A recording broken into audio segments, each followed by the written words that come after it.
दोस्तों नमस्कार। आज की कहानी है पत्नी कब समझेगी पति के हर मन का दर्द। तो कहानी शुरू करने से पहले जो भी चैनल पर पहली बार आए चैनल को सब्सक्राइब करें और ऑल का आइकन जरूर प्रेस करें ताकि हमारी आने वाली सभी कहानियां आप तक सबसे पहले पहुंचे। तो चलिए शुरू करते हैं आज की नई कहानी। निर्मल अपनी पत्नी इंदु की बातों और उसकी दिनचर्या से बुरी तरह से ऊब गया था। उसने ऐसी पत्नी की तो कभी सपने में भी कल्पना नहीं की थी। इंदु की सुकोमलता पर मोहित होकर वह विवाह के लिए राजी हुआ था। तब उसने सोचा भी नहीं था कि इतनी नाजुक सी युवती घर में ऐसा कठोर अनुशासन स्थापित करेगी कि घर के नाम से ही मन घबराने लगेगा। शादी के बाद बेटे की चाह में एक के बाद एक 3 बेटियां पैदा हो चुकी थी। बेटे की मुराद पूरी ना होने के कारण इंदु बहुत चिड़चिड़ी हो चुकी थी। इंदु ने बहुत सारी मन्नतें मांगी, तब जाकर अंशु के रूप में बेटा नसीब हुआ। घर में 3 बेटियां सहित 4 बच्चों के भरण पोषण की जिम्मेवारी निर्मल पर थी, परंतु फिर भी निर्मल को इस बात का कोई मलाल ना था। उसके पास बढ़िया नौकरी तो थी ही, साथ ही वह भरपूर मेहनत भी करता था ताकि पदोन्नति का कोई भी मौका ना चूके। दिन भर जी तोड़कर मेहनत करने के बाद आदमी क्या चाहेगा? अपने घर में जाकर चैन, आराम और प्रेम, परंतु यही निर्मल को नसीब नहीं था। निर्मल चाहता था कि इंदु इसकी भावनाओं को कुछ तो समझे। इंदु इतना अच्छा पति पाकर भी उसकी तरफ से बेफिक्र अपने काम में ही मगन रहती थी। अंधेरे में उठकर ड्राइंग रूम झाड़ने फटकारने लगती और पहले दिन के कपड़े पीट पीट कर धोने लगती और लोहे की बाल्टियों और तसलों को इतनी जोर से उठाकर रखती कि घर वाले ही नहीं बल्कि पड़ोसी भी जाग जाते। जैसे ही निर्मल और बच्चे जागते, इंदु के आदेश निर्देश शुरू हो जाते।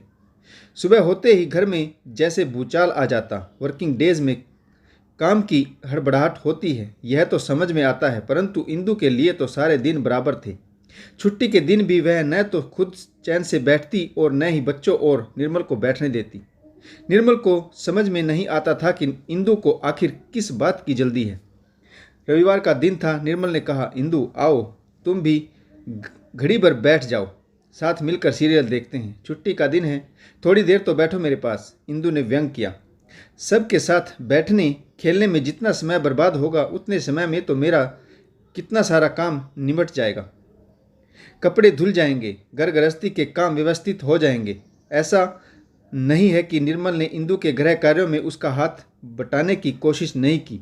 उसने कई बार रसोई में या ड्राइंग रूम की सफाई में मदद करनी चाहिए, परंतु इंदु को अपने कार्यों में किसी का भी हस्तक्षेप पसंद नहीं था।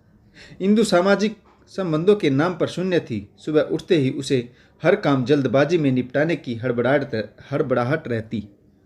शाम को निर्मल थोड़ा सा प्रेम, जरा सी शांति पा लेने की उम्मीद से घर लौटता तो इंदु अपनी व्यवस्था के चलते 1 कप चाय दे जाती या फिर बाजार से कोई सामान लाने की फरमाइश कर देती। निर्मल का मन खिंच जाता। एक शाम निर्मल ने कहीं जाने के लिए अपनी बाइक निकाली ही थी कि बगल के क्वार्टर वाले शर्मा जी ने अचानक से चाय का आमंत्रण देते हुए उन्हें अपने बगीचे में बुला लिया। निर्मल का चेहरा खिल उठा। फौरन बाइक गेट पर खड़ी कर शर्मा जी के बगीचे में पहुंच गया। निर्मल को शर्मा जी का परिवार बहुत अच्छा लगता था। 5 लोगों का सुखी संतुष्ट परिवार, पत्नी, 2 बेटियां और एक वृद्ध माँ। शर्मा जी से मिलना यानी दुनिया भर की खबरों को जानना। 7वें वेतन आयोग की रिपोर्ट से लेकर शिमला मिर्ची के भाव तक। बीच में ही उनकी पत्नी और माँ भी आ जाती तो आनंद और बढ़ जाता। निर्मल बेहद उत्साहित होकर उन सब के बीच में बैठा बातें कर रहा था कि इंदु बाहर निकल आई। निर्मल को शर्मा जी के परिवार से बातचीत करते हुए देखकर वह विचलित हो गई और तुरंत ही अंदर जाकर 1 बाल्टी पानी और सींक वाली झाड़ू लिए बाहर आई। जहाँ पर स्कूटर खड़ा था वहाँ का फर्श धोने लगी। निर्मल से बोली, यह बाइक यहाँ से हटा दो, मुझे सफाई करनी है। निर्मल लज्जित सा उठकर आया और सीधा बाजार की तरफ निकल गया। उस रात निर्मल बेहद परेशान हो गया। उसे एक ही एहसास हो रहा था कि अब जिंदगी में रखा ही क्या है। अगले दिन वह ऑफिस भी नहीं गया। सारा दिन यही सोचता रहा कि कहीं ना कहीं उसका शरीर इस तनाव से प्रभावित हो रहा है। उसे लगा कि जैसे वह महीनों का बीमार हो। निर्मल दिन भर घर में रहा। बच्चे स्कूल गए हुए थे। इंदु उसके पास 2-3 बार आई, परंतु सिर्फ यह कहने, चलो उठ कर नहा लो, नाश्ता कर लो, बाजार जाओगे क्या? आखिर वह भी तो इंसान है, इस तरह अकेलापन कब तक भोगना होगा। इंदु ने तो घर को कैदखाना बना रखा है। न किसी मित्र से मिलना जुलना और ना कहीं आना जाना, ना किसी को घर में बुलाना, बस सुबह उठते ही हाय हाय। निर्मल को लगा कि अब इस घुटन भरे माहौल में जीना दूभर है। पत्नी को देखता तो ऐसा लगता कि वह सारी जिंदगी जी चुकी है। न बनना संवरना, न कोई शौक। निर्मल ने कई बार कहा कि इंदु, महिलाओं के लिए कितनी अच्छी अच्छी पत्रिकाएं आ रही हैं, कुछ देर पढ़ लिया करो। घूमने फिरने का समय नहीं है तो उसके जरिए ही जानो कि दुनिया में क्या क्या घटित हो रहा है। निर्मल की बातें सुनकर इंदु हंस दी, बालों का कसकर जूड़ा बनाया और कमर में पल्ला ठूस कर काम में लग गई। निर्मल अपमान का घूंट पीकर रह गया। धीरे धीरे निर्मल को हर काम से चिढ़ होने लगी। छोटे छोटे बच्चों की मासूमियत देख और चिंतित होता कि इन्हें सामाजिक जीवन कैसे मिल पाएगा। एक तरह से निर्मल सिर्फ पैसे कमाने की मशीन बनकर रह गया। निर्मल ने दफ्तर से 10 दिन की छुट्टी ले ली।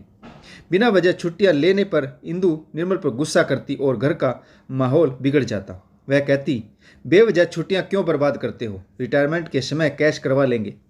अगर बीमार हो तो डॉक्टर को दिखाओ, घर में पड़े रहने से क्या होगा। निर्मल को ऐसा लग रहा था जैसे वह कई महीनों का बीमार हो। तनाव से उसका शरीर खोखला होता जा रहा था। सुबह 9 बजे नाश्ता करके उसने अपना पर्स और हेलमेट लिया और इंदु से कहा कि वह डॉक्टर तनेजा, जो कि एक साइकोलॉजिस्ट है, से दवाइयाँ लेने जा रहा है। निर्मल के जाने के बाद इंदु ने दरवाज़ा अंदर से लॉक कर लिया। बच्चे स्कूल जा चुके थे और वह अपने रोज़मर्रा के गृह कार्यों में लग गई। मुश्किल से 10 मिनट ही हुए थे कि लैंडलाइन पर किसी का फ़ोन आ गया। इंदु को फ़ोन की घंटी की आवाज़ सुनी तो वह घर की पिछली बालकनी से दौड़कर आई। रिसीवर उठाने ही वाली थी कि डोरबेल बज गई। पहले उसने तेज़ी से जाकर दरवाज़ा खोला तो सामने निर्मल था। तुरंत मुड़ी और वापस जाकर फ़ोन उठाया। फ़ोन किसी अनजान व्यक्ति का था। उन्होंने कहा, मैडम ज़रा धैर्य से काम लीजिएगा, आपके पति का हाईवे पर एक्सीडेंट हो गया है। उनकी हालत सीरियस है। कुछ लोगों की मदद से मैं उन्हें हॉस्पिटल में लेकर आ रहा हूँ। इनके पास मिले वॉलेट से आपके घर का नंबर मिला। आप जल्दी से जल्दी हॉस्पिटल पहुँचे। इंदु की आंखों के सामने अंधेरा छा गया। सहसा उसे याद आया कि उसने अभी अभी दरवाज़ा खोला था तो सामने निर्मल थे, परंतु फिर कहाँ गए। उसने भागकर कमरे में देखा, कोई नहीं था। ड्राइंग रूम में भी कोई नहीं था। इंदु ने निर्मल को घर में हर जगह देखा, परंतु वह कहीं भी नहीं दिखे। वह निडाल सोफे पर बैठ गई। उसने बुजुर्गों से सुना था कि जब व्यक्ति की मृत्यु हो जाती है तब उसकी आत्मा अपने सबसे प्रिय इंसान से मिलने एक बार जरूर जाती है। वह भागकर दरवाजे पर गई। घर के बाहर चारों तरफ देखा। उसे समझ ही नहीं आ रहा था कि वह क्या करे। इतने में निर्मल बाथरूम से नहाकर निकलते हुए बोले, इंदु, आज का तो दिन ही खराब है। घर से निकलकर हाईवे तक ही पहुंचा था कि किसी पॉकेटमार ने मेरा पर्स चुरा लिया। उसे पकड़ने उसके पीछे दौड़ा तो एक जगह पर रोड टूटा हुआ था। वहाँ पर काफ़ी पानी जमा था। मेरा पैर फिसल गया और मैं गंदे पानी में गिर गया। खैर छोड़ो, वॉलेट में ज़्यादा पैसे नहीं थे। तुम मेरे लिए एक कप चाय बना दो प्लीज़। इंदु की आंखों से अश्रुधारा बहने लगी। एक पल के लिए वह बुत बनी निर्मल को निहारती रही। फिर निर्मल के सीने से लगकर खूब रोई और कहने लगी, मेरी तो दुनिया ही लुट गई थी, मुझे माफ़ कर दो, आपके बिना हम कुछ भी नहीं। निर्मल ने कहा, पगली हो तुम, ऐसा क्या हो गया। फिर इंदु ने 2 कप चाय बनाई और इत्मीनान से बैठकर सारी बातें बताई। इंदु को अपनी भाभी की बातें याद आने लगी। भाभी ने एक दफ़ा कहा था कि इंदु, अक्षमता से ज़्यादा काम क्यों करती हो।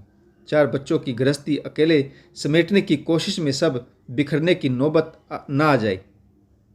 जब तक बच्चे छोटे हैं मदद के लिए काम वाली लगा लो। कुछ सालों बाद बच्चे बड़े हो जाएंगे तो अपना काम खुद ही करने लगेंगे, परंतु तुम्हारे दिन वापस लौट कर नहीं आएंगे। काम करो मगर अपने दाम्पत्य जीवन को भी महत्व दो। पैसा जोड़ने की धुन में पैसा कमाने वाले को ही उपेक्षित करना सही नहीं है। पूरे घटनाक्रम को सोचकर इंदु ने निर्मल से माफ़ी मांगी और अपना सिर निर्मल की गोद में रखकर बिलख कर रो पड़ी। निर्मल इंदु को सहला रहा था। देर से ही सही उसे उसकी इंदु वापस मिल गई। घर में मानो त्योहार सा आ गया। तो दोस्तों, जिंदगी का कोई भरोसा नहीं, आज है कल नहीं। जो पल है उन्हें भरपूर जिए, क्योंकि वक्त कभी लौट कर नहीं आता। जीवन में पैसों की बचत उतनी ही जरूरी है जितना सब्जी में नमक, परंतु यदि अधिक हो जाए तो हम सब्जी खा नहीं पाते। आशा करता हूँ आपको यह कहानी जरूर पसंद आई होगी। अगर आपको हमारी कहानियाँ अच्छी लगे, लाइक करें, शेयर करें और एक छोटा सा कमेंट जरूर करें ताकि हमारा हौसला बढ़ता रहे। कहानी पढ़ने के लिए आप सभी का बहुत बहुत धन्यवाद। जय हिंद, वंदे मातरम, भारत माता की जय। जय जवान, जय किसान।